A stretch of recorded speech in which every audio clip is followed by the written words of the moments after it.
لقد کان لکم فی رسول اللہ اسوۃ حسنہ صدق اللہ مولانا العظیم. ان اللہ وملائکتہ یصلون علی النبی یا ایھا الذین آمنوا صلوا علیہ وسلموا تسلیما.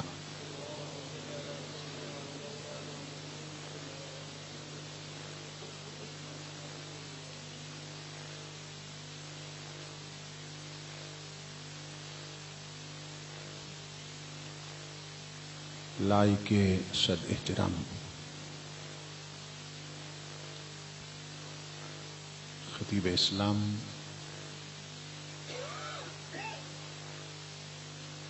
یادگار اسلاف شیخ طریقت حضرت علامہ پیر سید عبدالعزیز شاہ صاحب بخاری اتاری دامت برکاتہم القدسیہ،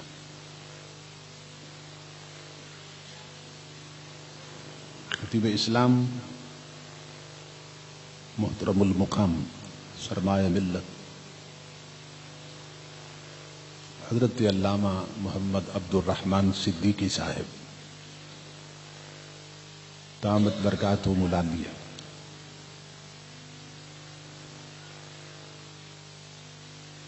برادر محترم حضرت مولانا قاری ضمیر حسین اتاری صاحب،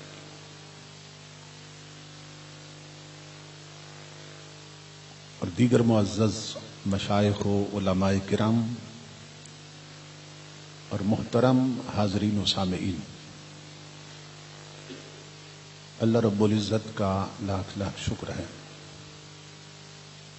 کہ جس نے اپنی توفیق خاص سے آپ کو اور مجھے آج کی اس عظیم الشان کثیر البرکات اور عظیم المقاصد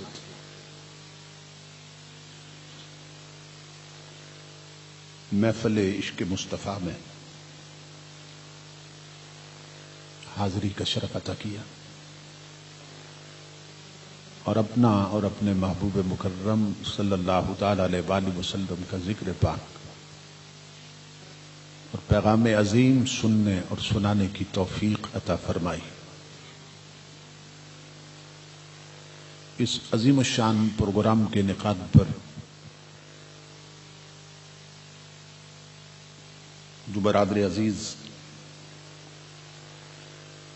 محترم سید یاسر شاہ صاحب کی شادی خانہ آبادی کی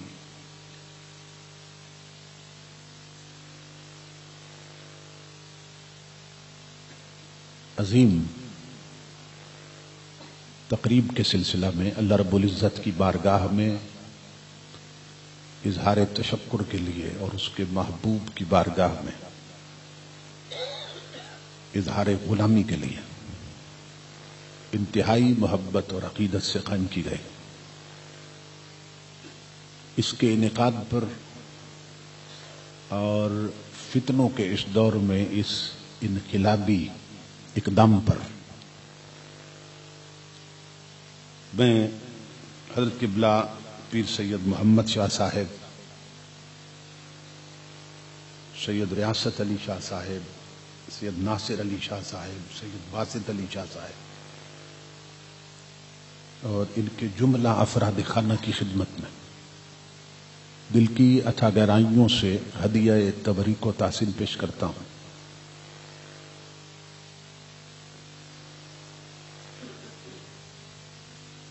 کہ جنہوں نے شادی کے موقع پہ اس پروگرام کا اہتمام کر کے اس بات کو واضح کیا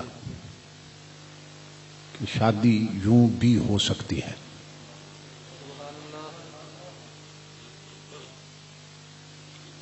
ان کا یہ قدم لائق صد تحسین بھی ہے اور ہم سب کے لیے قابل تقلید بھی ہے.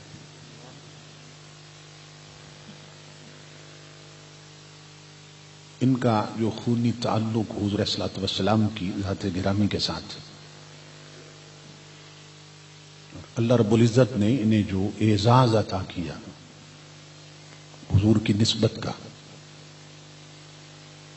اس کا یہ تقاضا تھا کہ یہ ایسا قدم اٹھائیں جو ان کے شایان شان ہے،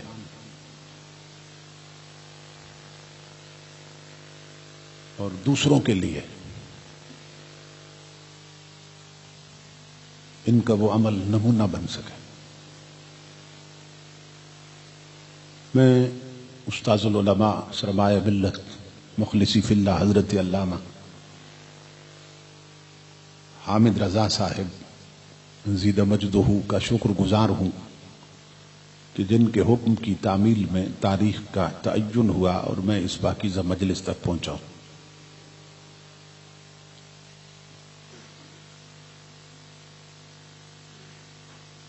اسلام ایک کمپلیٹ کوڈ آف لائف ہے، ایک مکمل ضابطۂ حیات، اور جو اسلام کو ماننے والے ہیں، جو اپنے آپ کو اس کی نسبت سے مسلمان کہتے ہیں، اپنے آپ کو مومن سمجھتے ہیں، یہ یاد رکھیے کہ ایک مسلمان اور مومن کی زندگی میں ایک سیکنڈ بھی ایسا نہیں آتا کہ جب وہ شریعت کے دائرے سے باہر نکل سکے۔ ہمارے ہاں بالعموم یہ کنسپٹ ہے اور یہ تصور کہ شادی کا موقع خوشی کا موقع ہوتا ہے، اس میں اگر کچھ ایسے کام کر لیے جائیں جن کی شریعت اجازت نہیں دیتی تو لوگ اس کو کوئی حرج نہیں سمجھتے، اور دلیل کے طور پہ صرف اتنا کہہ دیتے ہیں جی خوشی کا موقع ہے، یہ چلتا رہتا ہے۔ تو یہ یاد رکھیے کہ خوشی کا موقع ہو یا غم کا موقع ہو،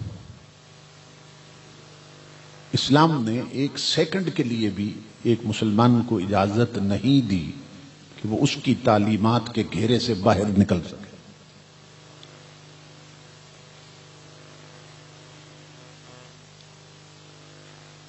اور یہی مواقع ہوتے ہیں، بچے کی پیدائش کا موقع ہوتا ہے، پھر جب وہ جوان ہوتا ہے تو اس کی منگنی یا شادی کا موقع ہوتا ہے۔ تو یہ خوشی کے عظیم مواقع ہوتے ہیں، اور جب کوئی فوت ہو تو یہ غم کا موقع ہوتا ہے۔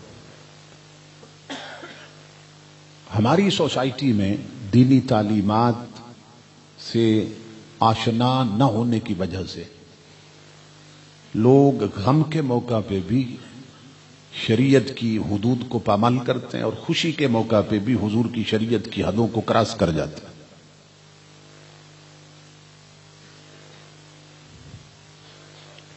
اس لیے بڑی توجہ سے آپ حضرات نے میری گزارشات سننی ہے۔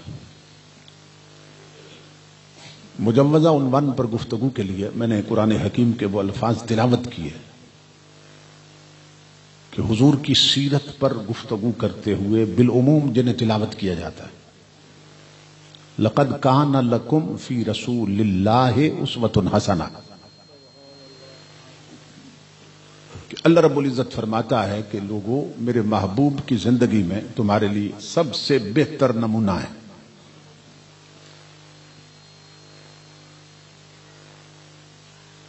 یہ توجہ طلب بات۔ اللہ نے ہمیں کیوں پیدا کیا؟ زندگی اور موت کیوں اس نے پیدا کی؟ فرمایا الذی خلق الموت والحیات لیبلوکم ایکم احسن عملا، میں نے زندگی اور موت کو اس لیے پیدا کیا کہ میں دیکھوں کہ تم میں سے اچھے عمل کون کرتا ہے۔ تو ہمیں اس نے کیوں پیدا کیا؟ تاکہ دیکھے کہ ہم میں سے اچھے عمل کون کرتا ہے۔ لیکن ہمیں یہ معلوم کیسے ہو کہ یہ عمل اچھا ہے؟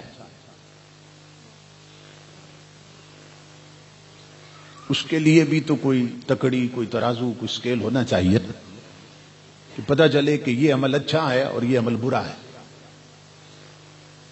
اس نے یہ بتا دیا کہ اس نے ہمیں اس لیے پیدا کیا کہ وہ دیکھے کہ ہم میں سے اچھے عمل کون کرتا ہے۔ تو مولا ہمیں خبر کیسے ہو کہ اچھے عمل کون سے ہیں؟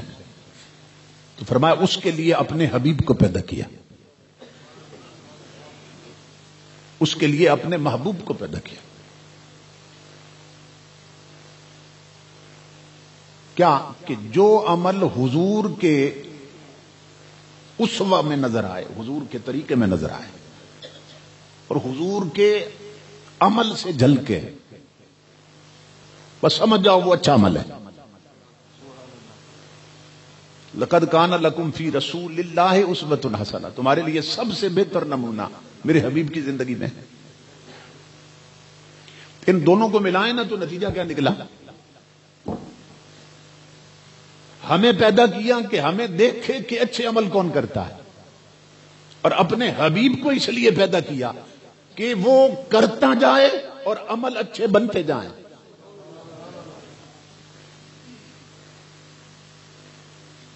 یعنی دوسرے لفظوں میں ہمیں پیدا کیا پیچھے چلنے کے لیے اور اپنے حبیب کو پیدا کیا آگے چلنے کے لیے۔ ہم نماز پڑھیں نا تو نمازی بنتے ہیں، ہم نماز پڑھیں تو نمازی بنتے ہیں۔ امام الانبیاء نماز پڑھیں تو خود نماز بنتی ہے۔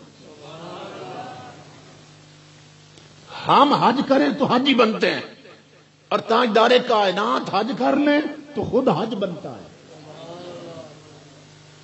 یعنی اللہ فرماتا ہے حبیب کو اس لیے پیدا کیا کہ جو وہ کرے وہ تمہارے لیے نمونہ بن جائے، کیونکہ ہر اچھا عمل تمہیں کردار مصطفیٰ میں نظر آئے گا، تمہیں اسوہ مصطفیٰ میں نظر آئے گا، تمہیں سیرت مصطفیٰ میں نظر آئے گا۔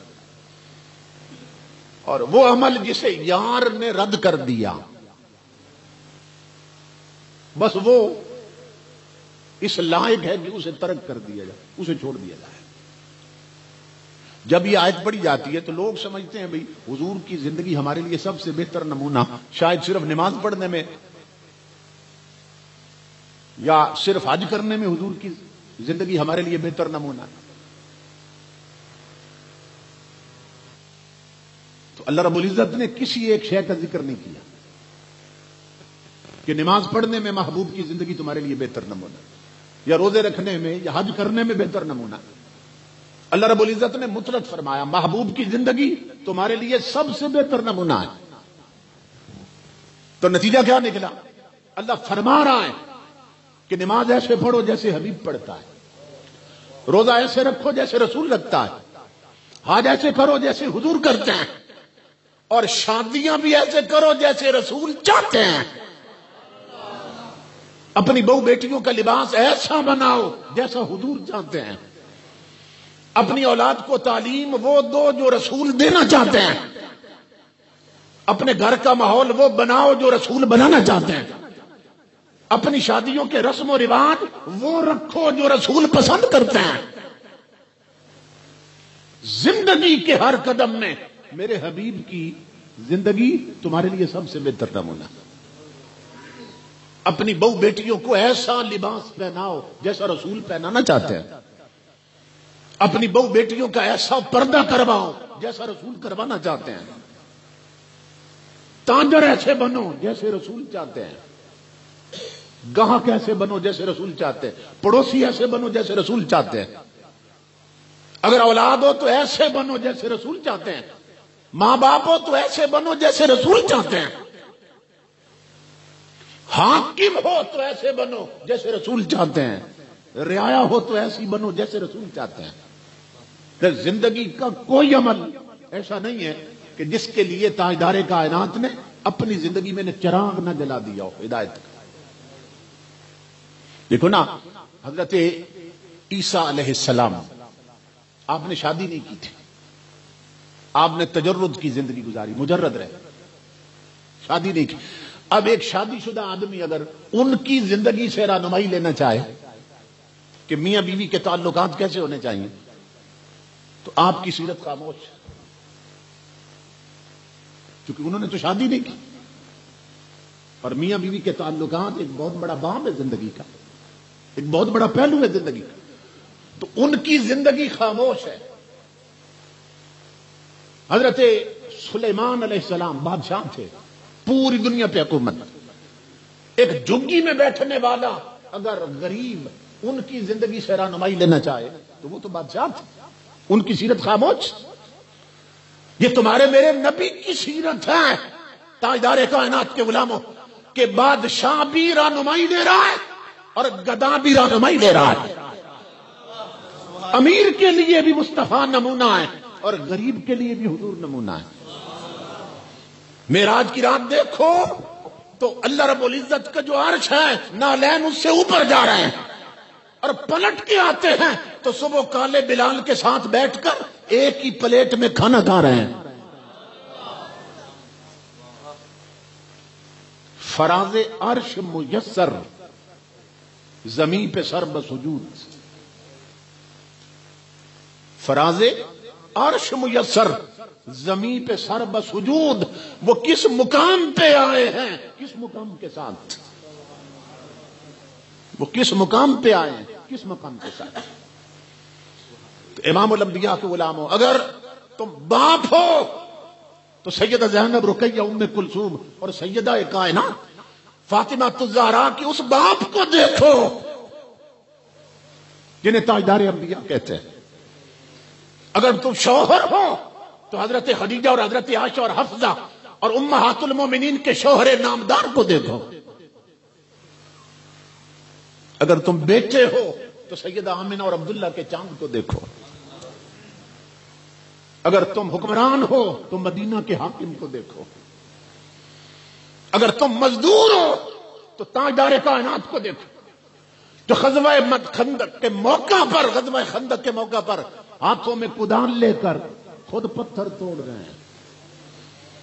اگر مزدور ہو تو تاجدار کائنات کو دیکھو جو مسجد نبوی کا گارا اپنے ہاتھوں سے لگا رہے ہیں. مطلب زندگی کا کوئی قدم ایسا نہیں ہے کہ تاجدار کائنات نے اس کے لیے اسوہ نہ چھوڑا، ہمارے لیے نمونہ نہ چھوڑا. تو شادی تو بہت بڑی چیز ہے. یہ کیسے ممکن ہے کہ اس کے بارے میں حضور کوئی گائیڈ لائن نہ دے، تاجدار کائنات اس کے بارے میں کوئی رہنمائی نہ فرمائے؟ اچھا شادی تو بعد کی بات. جب رشتہ پسند کرتے ہیں نا، اس کے بارے میں بھی تاجدار کائنات نے ہدایت دی ہے. یہ سننا غور سے، میں حدیث پڑھنے لگا. ابھی رشتہ پسند کرنا ہے. امام الانبیاء فرماتے ہیں تنکح المرأۃ لاربع، فرمایا کسی بھی عورت کے ساتھ جب کوئی رشتہ کیا جاتا ہے، اس کو پسند کیا جاتا ہے، اس کو بہو بنانا ہے یا اس کو بیوی بنانا ہے، تو حضور فرماتے ہیں کہ 4 چیزوں میں سے کوئی ایک چیز دیکھی جاتی ہے. 4 سبب ہوتے ہیں کہ رشتہ پسند ہوتا ہے. 4 میں سے کوئی ایک دیکھتا ہے، کوئی 2 دیکھ لیتا ہے. امام الانبیاء نے فرمایا وَلِحَسْبِهَا، رشتہ پسند کر لیا جاتا ہے بعض دفعہ اونچا خاندان دیکھ کر، کہ لوگ صرف اس چیز کو دیکھتے ہیں کہ خاندان اونچا، ان سے تعلق جڑ جائے گا، اس لیے رشتہ قبول کر لو، پسند کر لو. لڑکی والے بھی دیکھتے ہیں اونچا خاندان، لڑکے والے بھی دیکھتے ہیں اونچا خاندان. ایک یہ چیز دیکھی جاتی ہے. اور دوسرا امام الانبیاء نے فرمایا وَلِمَالِهَا، یا پھر دولت دیکھ کر رشتہ پسند ہو جاتا ہے کہ لوگ پیسے والے ہیں، دولت مند ہیں، اس لیے رشتہ طے کر لو. اور نمبر 3 امام الانبیاء نے فرمایا وَلِجَمَالِهَا، یا لڑکی لڑکا خوبصورت ہو تو حسن دیکھ کر رشتہ پسند ہو جاتا ہے، یا اونچا خاندان دیکھ کر رشتہ پسند کر لیتے ہیں، یا دولت دیکھ کر رشتہ پسند کرتے ہیں، اور یا حسن دیکھ کر رشتہ پسند کرتے ہیں.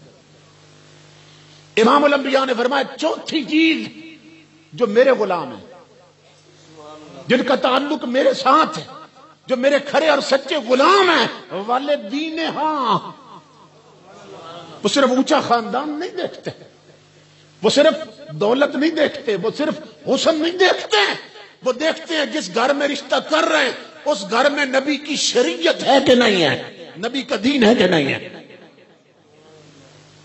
تو یا دین دیکھ کر رشتہ پسند کرتے ہیں۔ چار چیزیں بیان کرنے کے بعد اب حضور نے کیا فرمایا؟ مشورہ دے رہے ہیں، حکم دے رہے ہیں، فرمایا فظفر بذات الدین۔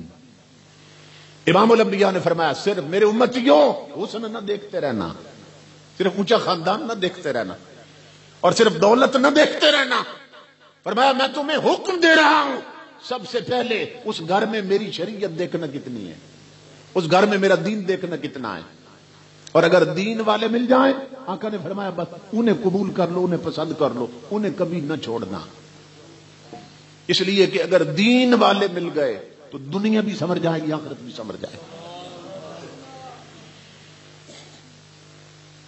تو حضور صلی اللہ علیہ وسلم یہ حکم دے گئے، مشورہ دے گئے کہ جب بھی رشتہ پسند کرو نا تو پہلے دیکھو اس گھر میں حضور کا دین ہے کہ نہیں ہے۔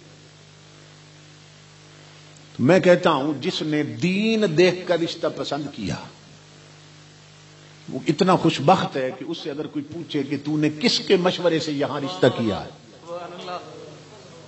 سمجھ رہے ہیں؟ اگر کسی نے دین دیکھ کر رشتہ پسند کر لیا اور اسے کوئی پوچھے برادری والا تو نے کس سے مشورہ لیا اور اس رشتے کو پسند کیا، تو اللہ کی عزت کی قسم وہ کہہ سکتا ہے میں نے اپنے نبی کے مشورے پہ عمل کیا ہے، یہ رشتہ میں نے اپنے رسول کے کہنے سے پسند کیا۔ اور امام الانبیاء چونکہ صرف رحمت ہیں، یہ ہو ہی نہیں سکتا کوئی حضور کا مشورہ مانے اور پھر نقصان اٹھائے، کیونکہ وہ تو صرف رحمت بن کے آیا، یہ ہو ہی نہیں سکتا۔ تو یہ بنیادی چیز ہے کہ رشتہ شریعت دیکھ کر، دین دیکھ کر پسند کرنا چاہیے۔ عرب کا ایک شاعر گزرا ہے، جیسے ہمارے ہاں علامہ اقبال ہے، بڑی فکری گفتگو کرتا تھا، وہ اپنی اولاد کو کہتا ہے، اپنے بچوں کو اس نے بچایا اور کہتا ہے میرے بچوں میرے مرنے کے بعد میرے احسان نہ بھولنا، اے میری اولاد اگر میں فوت بھی ہو جاؤں، قبر میں بھی چلا جاؤں، میرا احسان نہ بھولنا اپنی ذات پر۔ کیوں؟ اس لیے کہ تم ابھی پیدا بھی نہیں ہوئے تھے کہ میں نے تم پہ احسان کر دیا تھا۔ وہ اولاد کو کہہ رہا ابھی تم پیدا بھی نہیں ہوئے تھے کہ میں نے تم پہ احسان کر دیا تھا۔ اب اس کے بچوں نے پوچھا کہ ابا جی جب کوئی ہوتا ہے تو اس پہ احسان ہوتا ہے، اور آپ کہہ رہے ہیں ہم تھے ہی نہیں ابھی اور آپ نے ہم پہ احسان کر دی، تو جب ہمارا وجود ہی نہیں تھا تو احسان کیسے کر دیا آپ نے ہمیں بھی تو سمجھائیں۔ اب سننا اس کی بات۔ وہ کہتا ہے میرے بچوں تم ابھی نہیں تھے، میں نے جو احسان تم پہ کیا وہ یہ تھا کہ میں نے تمہارے لیے ایک دیندار ماں کا رشتہ پسند کیا تھا۔ میں چاہتا تو کوئی بازاری لے آتا، میں چاہتا تو کوئی فیشنیبل لے آتا، میں چاہتا تو کوئی بے پردہ گھومنے والی لے آتا، میں چاہتا تو کوئی میک اپ کر بازاروں میں پھرنے والی لے آتا، میں چاہتا تو کوئی ڈراموں کے لیے نمازیں چھوڑنے والی لے آتا، میں چاہتا تو قرآن چھوڑ کر کوئی صرف رومانٹک ناول پڑھنے والی لے آتا، میں چاہتا تو کوئی بازاری لے آتا۔ تو تم ابھی پیدا نہیں ہوئے تھے، میرا پہلا احسان یہ ہوا کہ میں نے تمہارے لیے ایک شریف اور دیندار ماں کا رشتہ پسند کیا تھا۔ کیونکہ ماں اچھی ہو نا تو پھر آگے نسل اچھی چلتی ہے۔ بزرگ فرماتے ہیں کہ ایک لڑکی اپنے آشنا کے ساتھ بھاگ نکلی، جوان لڑکی اپنے آشنا کے ساتھ بھاگ نکلی اور سواری بھی اسی نے میسر کی تھی، یعنی انہی کے گھر کی گھوڑی پہ بھاگے۔ تو راستے میں نا ایک ندی آتی تھی چھوٹی سی، تو جب وہاں پہنچے تو کوشش کے باوجود وہ جو گھوڑی تھی وہ اس پانی کی ندی کو کراس نہیں کر رہی تھی، تو وہ اسے مارتا تھا، پاؤں کی ٹھوکر مارتا تھا، اوپر چھڑی مارتا تھا، مگر وہ آگے نہیں بڑھتی۔ تو لڑکی کہنے لگی کہ یہ نہیں کراس کرے گی. کیوں؟ کہ اس کی ماں بھی اسی طرح کرتی تھی. سمجھ رہے؟ لڑکی کے منہ سے نکلا کہ ہاں یہ جو ہے نا، اس کی جو ماں تھی وہ بھی ہمارے گھر میں تھی. اس گوڑی کی گوڑی جو ماں تھی وہ بھی ہمارے گھر میں تھی. تو یہ اس کی بیٹی ہے، یہ اس کی بچی ہے. تو وہ بھی اسی طرح کرتی تھی، پانی نہیں کراس کرتی تھی. تو اسی کی عادت اسی میں بھی ہے. جب اس نے اتنی بات کی، وہ جوان اترا، اس نے رخ کیا گوڑی کا آبادی کی طرف جدھر سے بھاگ کے گئے تھے. اس نے لڑکی کو بٹھائے رکھا. اس نے کہا جاؤ، واپس چلی جاؤ، میں تم سے شادی نہیں کر سکتا. اس نے کہا کیوں؟ اس نے کہا تو خود بتا رہی ہے کہ ماں کی عادت بیٹی میں جاتی ہے. میں اس لیے ڈر رہا ہوں اگر تو بھاگی ہے تیری بیٹی بھی بھاگے گی.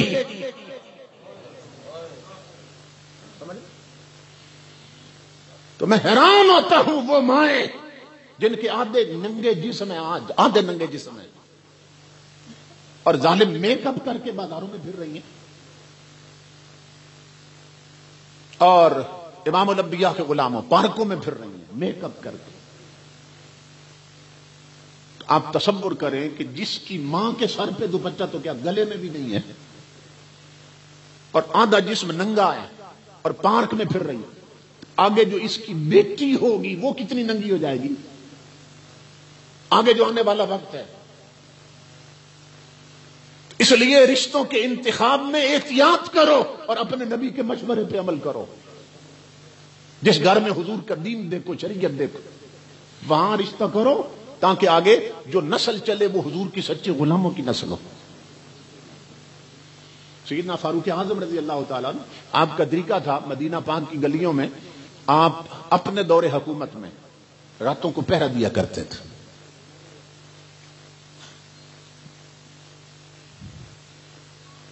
کیوں؟ وہ جانتے تھے کہ بدر کے قافلہ سالار کا پیغام ہے یہ کہ قوم سو جائے تو نگرانی کو راہبر جاگے. بدر کے قافلہ سالار کا پیغام ہے یہ کہ قوم سو جائے تو نگرانی کو راہبر جاگے. تو وہ راہبر جانتے تھے. مدینہ کی گلیوں میں 25 لاکھ مربع میل کے تنہا فرما رواں فاروق اعظم، اور راتوں کو پہرا دیتا ہے. یہ سر ولیم میور ہے، انگریز گزرا ہے، اورینٹلسٹ. اس نے کتاب لکھی ہے محمد اینڈ اسلام صلی اللہ تعالی علیہ وسلم. سر ولیم مور بہت متاثر ہے لیکن مجبور ہو گیا لکھنے کے لیے. فاروق اعظم کے بارے میں لکھتا ہے عمر's whip is more terrible than other sword. کہتے ہیں محمد عربی کا یہ غلام عجیب غلام ہے کہ دوسروں کے ہاتھ تلوار میں وہ روب نہیں جو اس کے ہاتھ کے کوڑے میں روب ہے. کہ کافر دوسروں کی تلوار سے اتنا نہیں ڈرتے جتنا عمر کے ہاتھ کے کوڑے سے ڈرتے ہیں. اتنی تمکڑت والا، اتنے روب والا سیدنا فاروق اعظم. رعایت ہوتی ہے، مدینے کی گلیوں میں پہرا دیتا ہے. اور ہمارے ہاں جو پہرا دار ہے نا وہ اپنے اپنے طریقوں سے آواز بلند کرتے ہیں.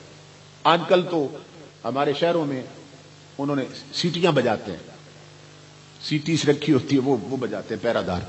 دیہاتوں میں جب ہم تھے تو وہاں دیہات میں جو پہرا دیتے ہیں وہ کہتے ہیں جاگتے رہنا، اونچی آواز میں لوگوں جاگتے رہنا. تو یوں پہرا دیتے. فاروق اعظم بھی ایک آواز دیتے تھے، قربان جائیں ان حکمرانوں کی کیا آواز تھی.